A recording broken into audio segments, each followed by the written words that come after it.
And just that one day break really just like fixed everything. So the bloat went away and I went down to 72.9 kilograms, which you can see right here, and it just fixed my energy levels a little bit. I didn't sleep too well last night and I woke up with very high levels of anxiety issues, just related to a lot of different problems going on that I'm trying to fix, but there's like a particular person in my neighborhood that just, for whatever reason, I can't stand. So I get really high anxiety when they're sort of around.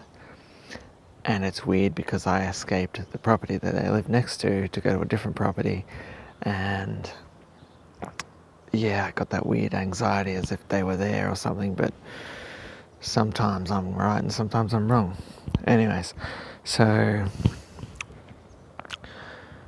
yesterday what did I do? I did some chin-ups and just took a kettlebell and just swung it up in the air and whatnot.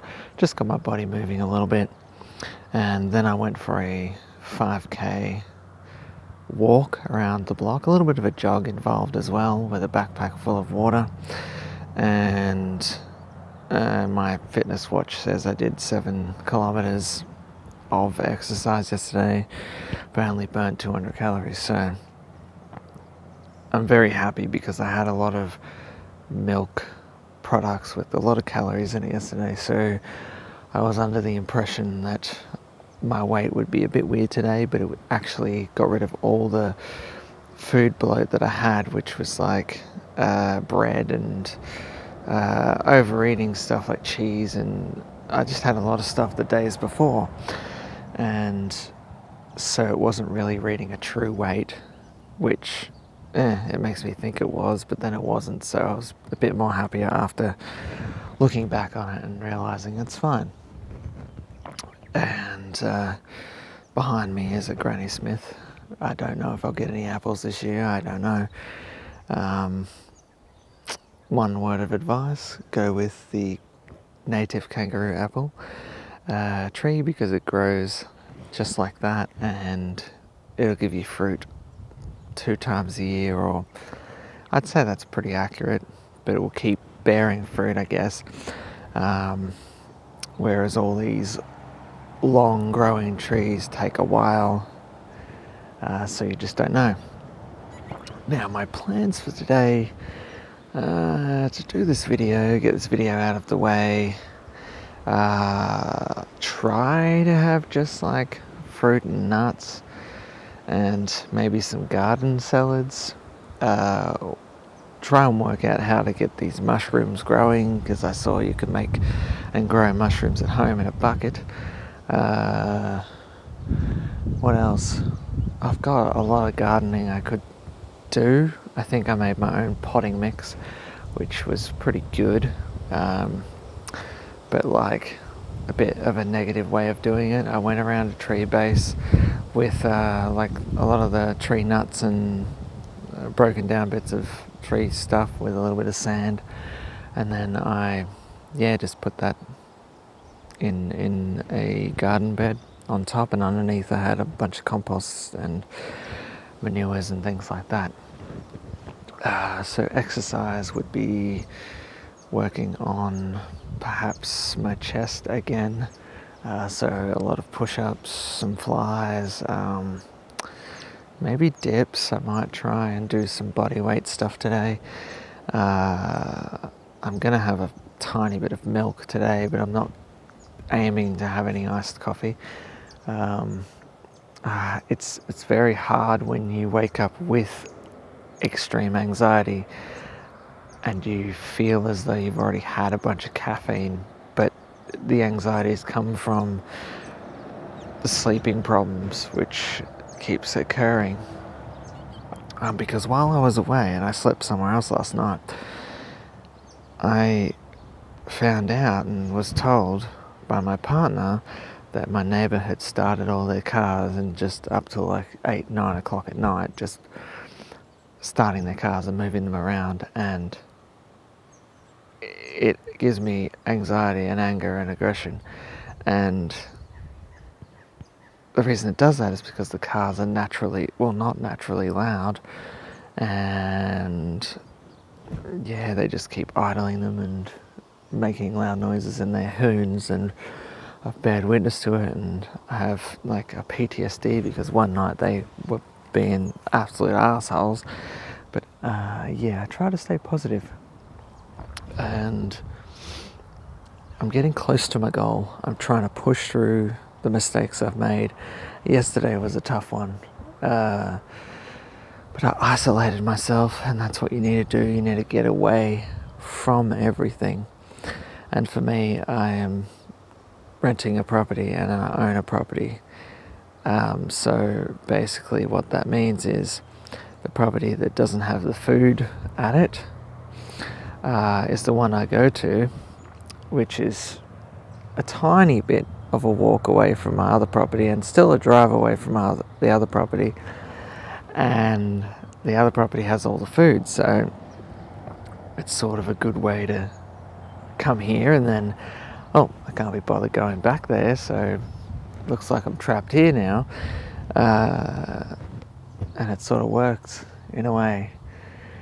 And I'm next to a highway, so you can probably hear just a motorbike. See, I'm used to the traffic noise. The traffic noise, well, I'm sort of used to it. It has its ups and downs. Sometimes it's very extreme, like last night, extreme. And so I think what caused my anxiety was a truck had parked on the side of the highway and sort of was idling, and it just went through my core and just really shook me. And now I'm just I've got a lot of issues, and I'm going to try and go to a quiet place soon enough.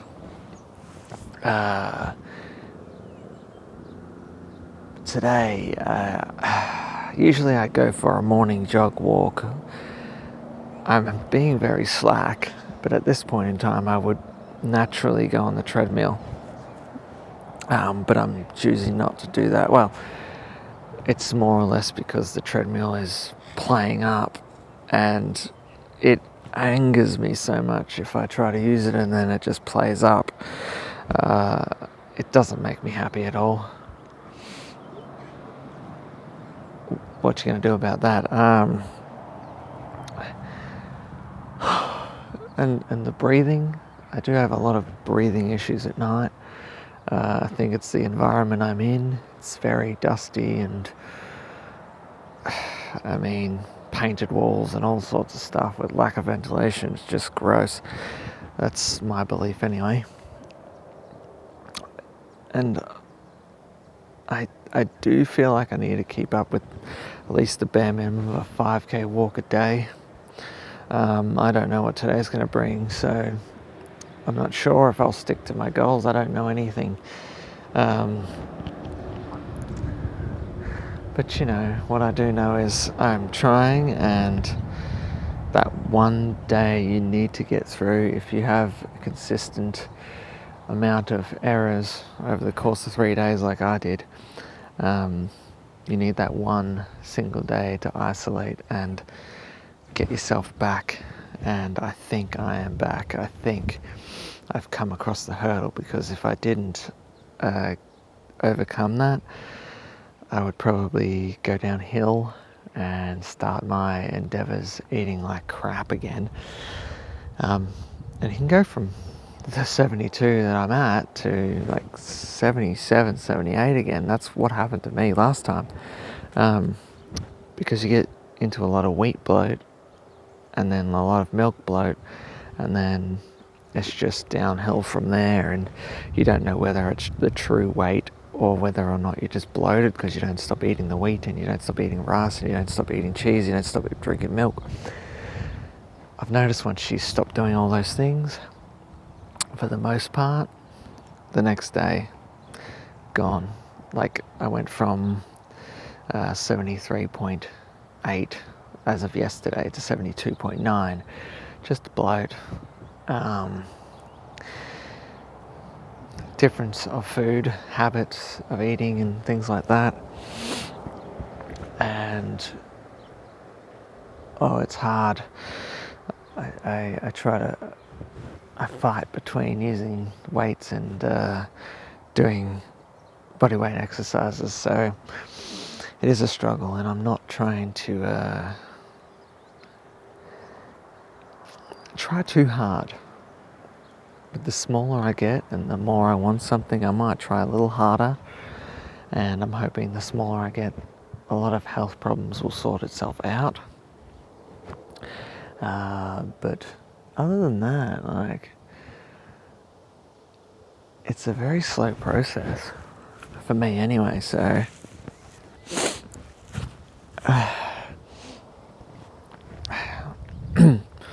and yesterday I tried to do a lot of projects, and today I might mellow out or try and go out and do something. The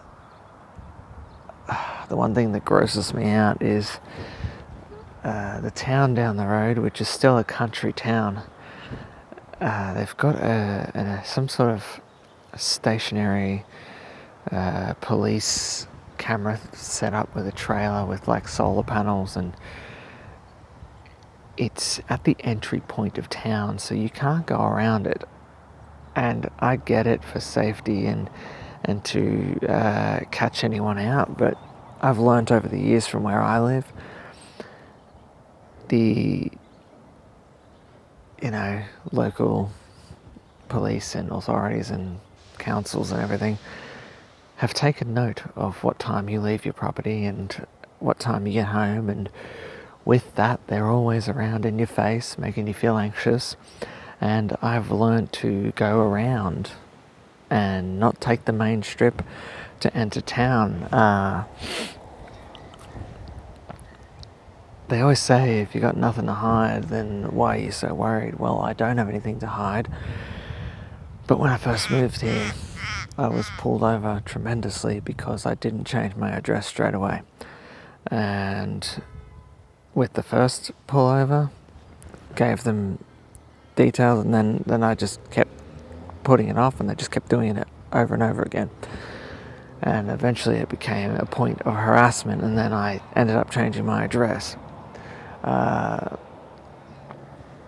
don't see it as a problem, but also when I used to go out, I used to see them a lot, and they would know that I'd go to shopping day on this day and this time and that, but I switch it up all the time, so I rarely see them anymore.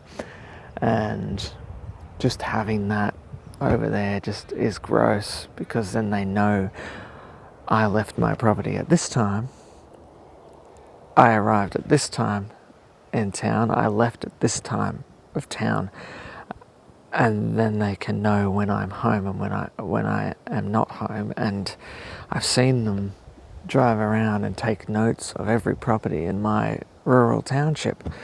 Anyway, that's just one thing.